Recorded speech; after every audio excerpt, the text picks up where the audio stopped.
Welcome and thank you for joining us.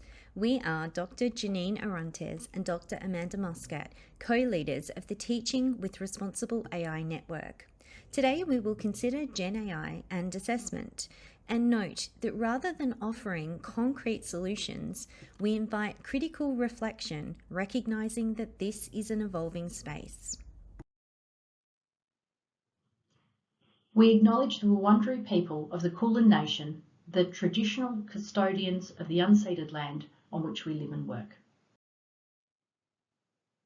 When we talk about AI today, we're referring to a broad suite of tools and their associated policy and guidelines.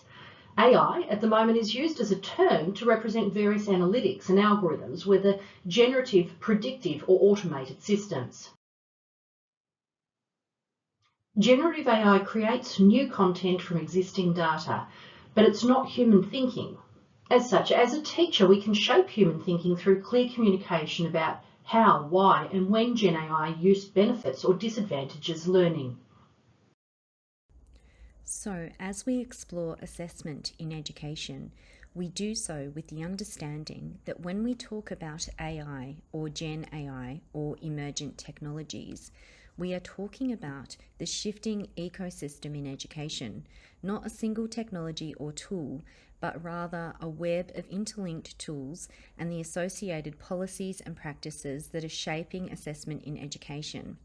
So what Gen AI is an immediate and complex risk to academic integrity with widespread but uneven usage and unreliable detection tools, needing a constant communication channel to clarify appropriate use, highlighting a need to prioritise high-stakes assessments, to know our students better, and to adopt flexible, relational and transparent practices while systemic reforms evolve.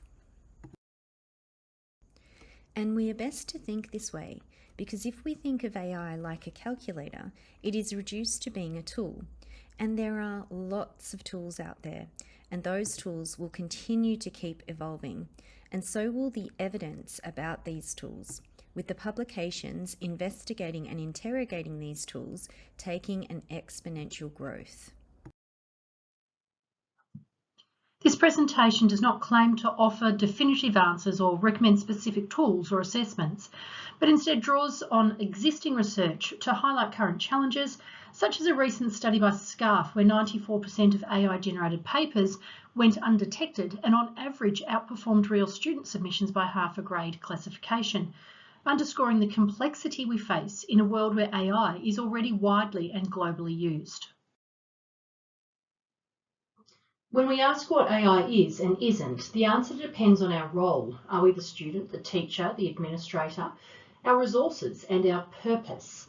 There are many frameworks out there, and whichever you choose, it needs to align with your institution's values and the specific purpose of the assessment. The key is aligning the assessment with what we genuinely want to measure. So, to support ethical, effective and transparent use of Gen AI in education, this framework offers a three-step approach embedded within the assessment lifecycle.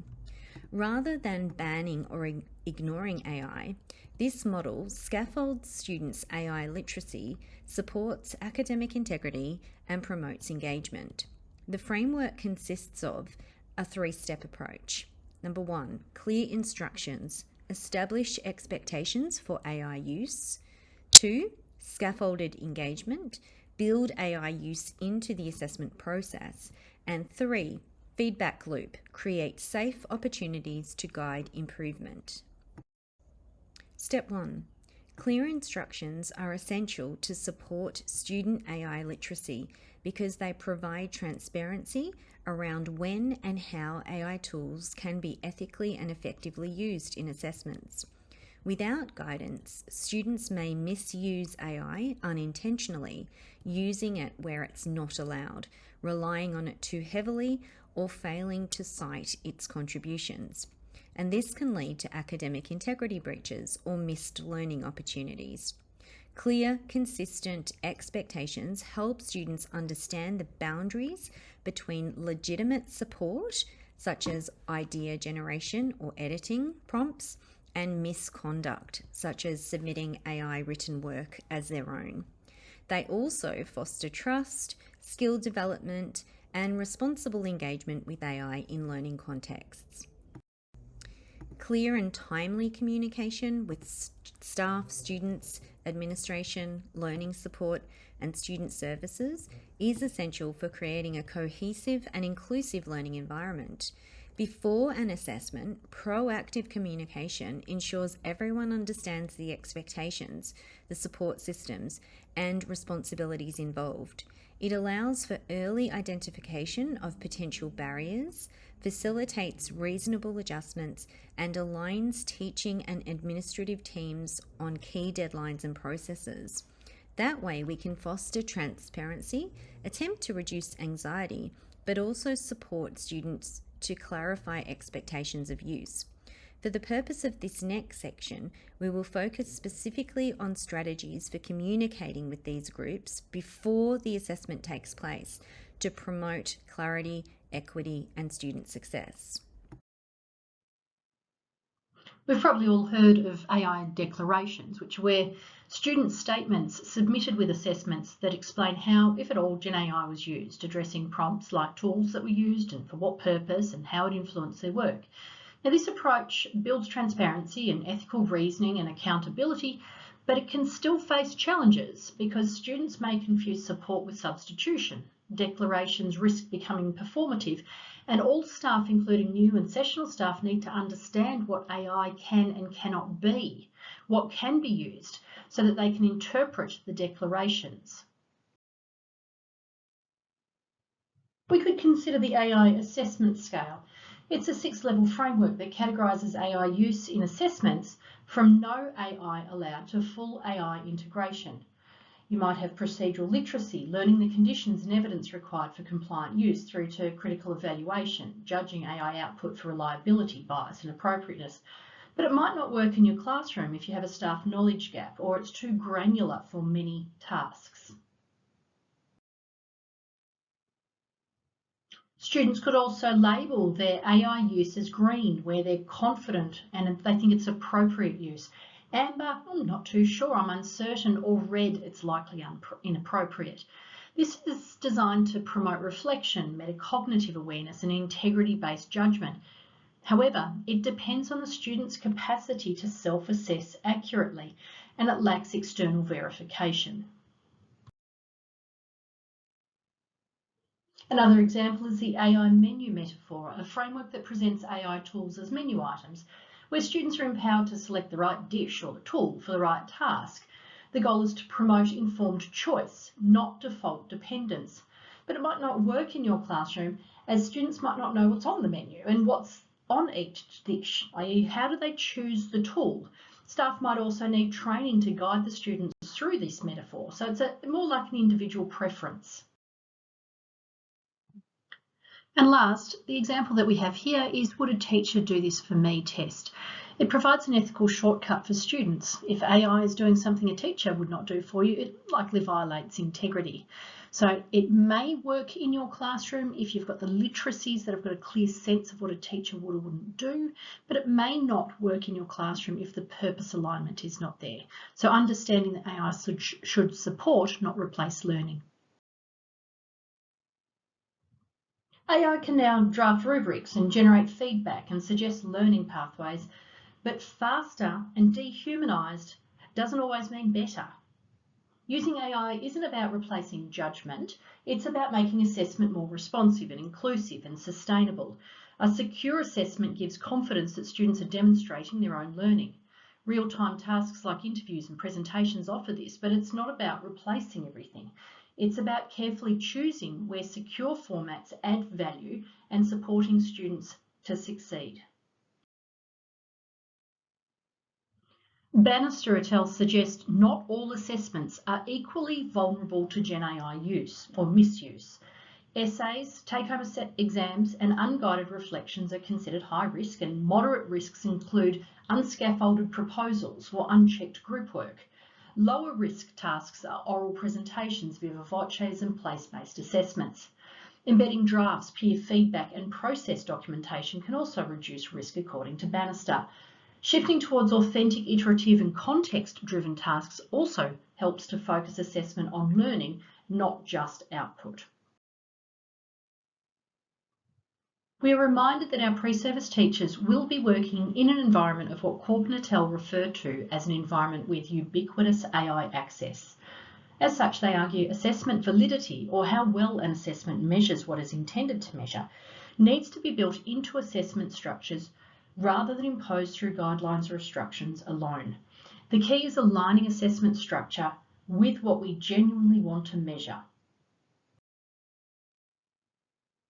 Corbin provides examples that show how structural changes to assessment go beyond instructions by embedding academic integrity into the design and delivery of the task itself.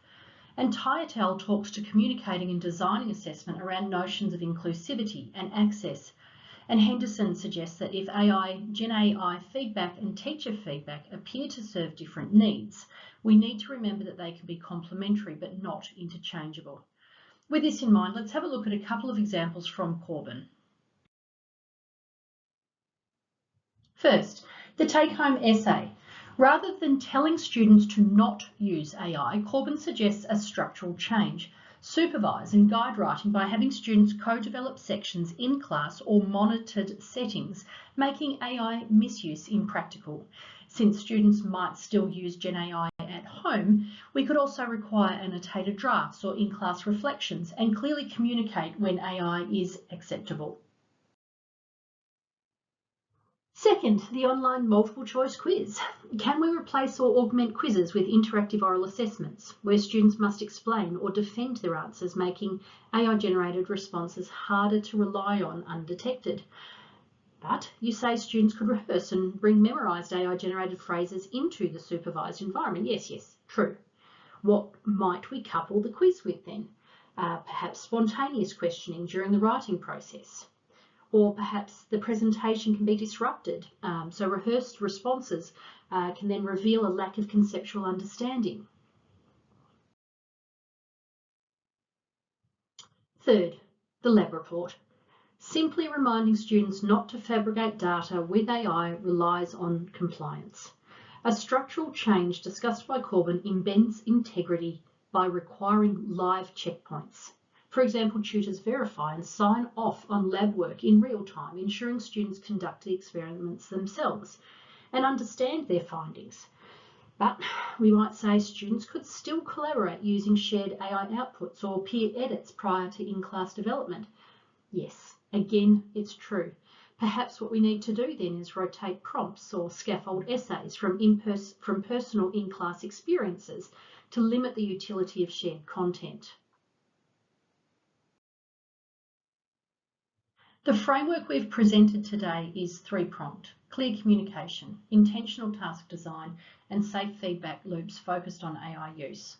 While feedback for assessment improvement remains absolutely critical, the feedback loop in our trained model is different. It draws on principles from critical digital pedagogies, and it's designed to create a safe space where students and staff can openly discuss their use of AI. Early feedback is formative, ungraded, and centred on encouraging honest reflection about how AI was used and how it shaped their learning. Staff play a crucial role in modelling open dialogue. For example, when students use AI-generated summaries or encounter hallucinated content, these could be treated as learning opportunities rather than infractions. The goal being to guide students, not catch them out, creating a safer space for growth and responsible AI use.